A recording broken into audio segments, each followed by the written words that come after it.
আসসালামু আলাইকুম viewers, welcome to my YouTube channel. আজকের এই ভিডিওতে আমরা দেখব কিভাবে আমরা নিজেরাও পুলিশের মতো করে অন্য যে কোনো নাম্বারকে আমরা ট্র্যাকিং করতে পারবো। ট্র্যাকিং করার জন্য আপনাদের সর্বপ্রথম প্লে স্টোরে গিয়ে সার্চ বা অপশনে গিয়ে ETOPDF লিখে সার্চ করতে হবে। লেখার পর যে অ্যাপসটি আসবে ওই অ্যাপসটি ইনস্টল করে নিতে হবে। প্রথমে ইনস্টল করে নেওয়ার পর ওপেন করতে হবে। ওপেন করার পর নেক্সট অপশনে ক্লিক করতে হবে।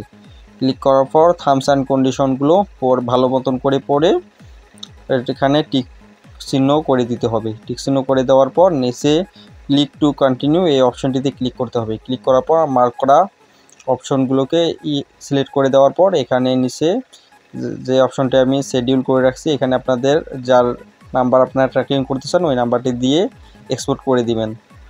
সাথে সাথে কমপ্লিট হয়ে যাবে, আপনি তার সকল ডেটা দেখতে পারবেন। এরপর ভিডিওটা ভালো লাগলে অবশ্যই চ্যানেলটিকে সাবস্ক্রাইব করে রাখবেন আর লাইক কমেন্ট অ্যান্ড শেয়ার করে রাখবেন। ধন্যবাদ।